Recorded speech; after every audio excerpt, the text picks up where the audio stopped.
Friday morning. Change of scenery. We have left Victoria. It's up in New South Wales now. Sort of set up camp at my mother's place, so having to finish off a lot of the build here. We did have a couple of nights sleeping in the van. That was all fine, but obviously a lot of things aren't finished. So today, hot water service. So I'm using the heat exchanger, and there it is on the bench, which is a bit of a nuisance. This messy looking thing is my interpretation of a bracket to hold the heat exchanger under the van. I'm going to bolt that in and start plumbing up some of the pipes and things. Oh yeah, and there's that. We did sort of jam a whole bunch of stuff in on top of the hot water tank. First task is going to be getting all the rubbish out of here so I can actually get access to the pipe. So I've got the, this is a plastic cover sheet for the water tank, which is made up out of the original panelling that was on the side of the van. That's all just kind of sitting in place just so we can transport it really. So the heat exchanger is going to mount just under the hot water tank here, so basically just behind the driver's seat underneath. Got a little gap up here that will work out quite nicely. There's a hole right here which goes through the chassis rails up to the floor underneath. I've already drilled a couple of holes there, and then I'll run some pipes up to the top of the engine where the heater pipes are, and we can tap into that and get some hot water. 26 degrees today. Man, it's so good being further north. There is one bolt for this where I have to put the bolt up inside the chassis rail and then bolt down from the top to get this end one. Nothing like making it difficult for myself, but I was trying to use existing holes rather than drilling anything down here. It's all heavy gauge structural metal down here, and usually you know, high tensile steel, so not the best spot to be drilling your own holes. So the way this works is I've got a solar hot water heater pump, a 12 volt pump that'll be up in the van. It will circulate water from the storage tank under the back seat through the heat exchanger, and then this will be plumbed into the heater lines in the car itself.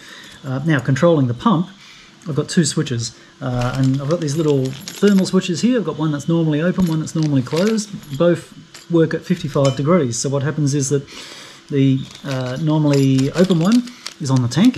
So if the tank's below 55 degrees, it will be on, and that will allow power through. And then the normally closed one goes on the heat exchanger, which I'm about to mount on top of this brass fitting right here. So the theory is that the circulating pump that runs off the storage tank in the back then stays off until the engine warms up. Once the engine coolant gets above 55 degrees, this switch turns on, and that turns the pump on.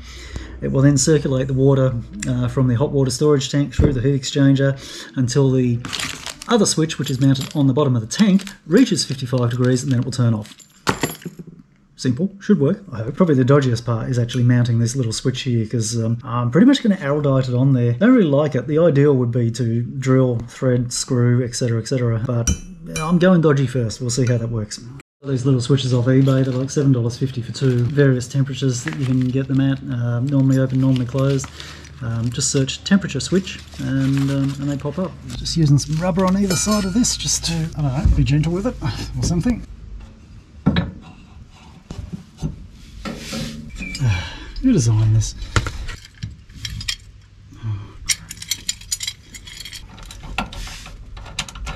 Ow! Oh, smacked me in the face and now it's rolled under my head. Alright, so after a ridiculous amount of time, this is where I'm at. So down here, two pipes coming out of the hot water tank. That's the stainless steel one here. The water pump is here. That sucks from the same pipe as the pressure pump that feeds the taps inside the van. So there's basically a T on the outlet there. This other hose is the return line that just runs into an elbow and then ducks straight back into the tank there. Ducking underneath, we've got the two hoses that come down through a whopping huge hole here and then connect up to the heat exchanger. So they're sitting on one side there, and you can see the barbs on the other side where the pipes run off to the heater pipes of the car. Alright, as you can see by the fading sunlight, it is late in the day, so once again, another small task has taken forever. This is my T-outs for the heat exchanger. I've just been running the engine, checking for leaks and everything, and fortunately no leak. Please watch one of my previous videos to talk about leaks. So I've got one coming out there, the other one there. Pipes run down this side, and as I said before, the heat exchanger is on the other side, but because of all the exhaust and stuff over here, turbo's right here, I didn't want to run the pipes down that side. So if we go for a crawl underneath, I actually think that looks kind of cool. Anyway, maybe it's just me. Anyway, this is the heat exchanger, so So that's pretty much it. Sunday morning. So for a drive last night and did a bit of a test. Now you can see stuff down here behind the driver's seat is the pump. It's a little bit on the noisy side. Drive along, you hear the thing whirring and carrying on, bubbling as the water comes through. Put a couple of switches up here. So one there for the hot water heater. So and this will be for my external lights. The idea is here I can just switch it on and off if I want to, and that overrides the system. The rest of it works automatically because it's got the temperature switches on the heater and on the water tank as well. So, and that worked well last night. I got the polystyrene wrapped around the tank. Had already cut all that, so it was a relatively simple job. Just putting the plastic sheets back on, which I have already pre-cut as well. Using liquid nails, Rapid-Cure again to glue the polystyrene and everything together. I've done a test on the polystyrene and it doesn't dissolve it, so that's always a good sign.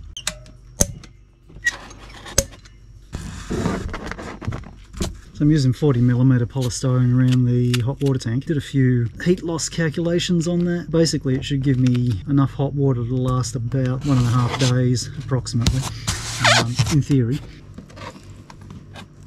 So just making up some shelves now to go up this little cavity that I've got here. This is the back side of the shower. The shower nozzle will get mounted up on there, but of course at the moment it's pretty flimsy.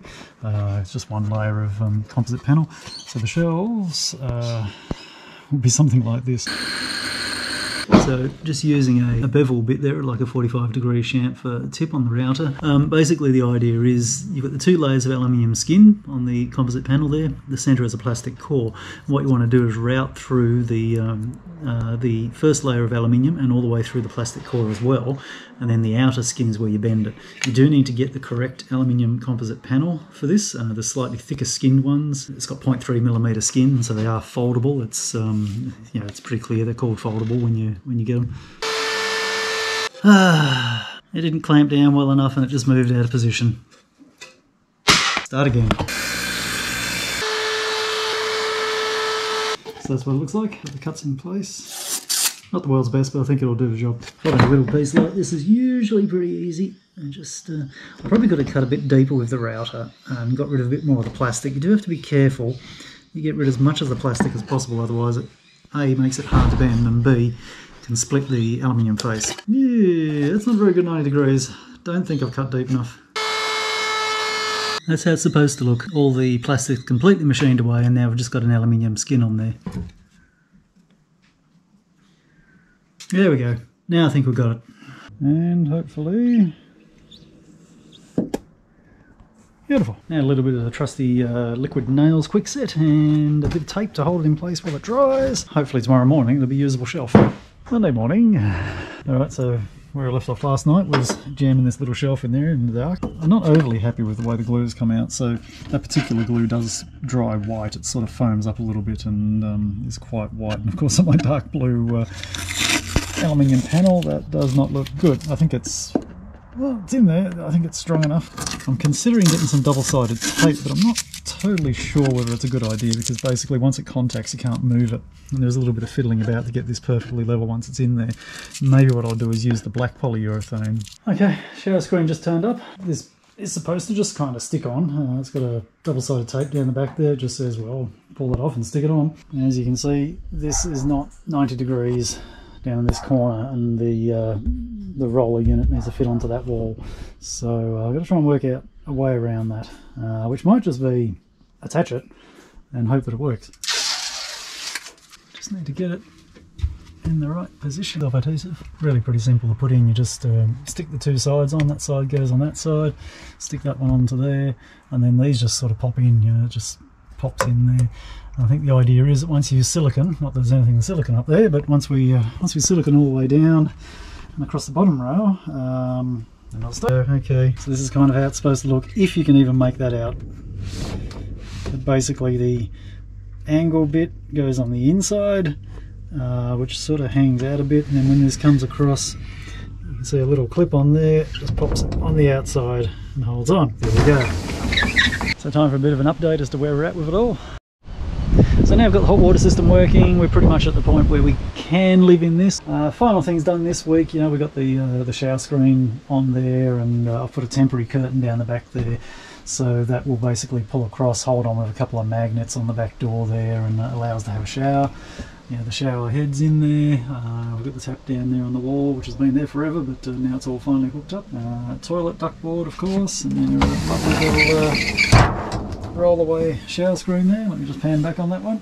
Look at that, what a thing of beauty. Hot water system's working. So just before lunch yesterday I parked the car up after heating it up. The tank got to its maximum temperature, and by sort of lunchtime today, so pretty much 24 hours, I still had quite warm water in there. Probably wouldn't have needed to dilute it with cold water to have a warm shower, but it was certainly warm enough to have a shower, no problems there. It was quite good. One problem I do have with it is the pump that I've chosen, and when you're driving sometimes it gets air pockets in it and starts making a hell of a lot of noise. So if you're on windy roads, it's a bit of a nuisance, but yeah, maybe we'll discuss that in a future video when I replace it with a self-priming pump. Anyway, thanks a lot. Thanks for your support. Good to see lots of people watching the videos. Talk to you later.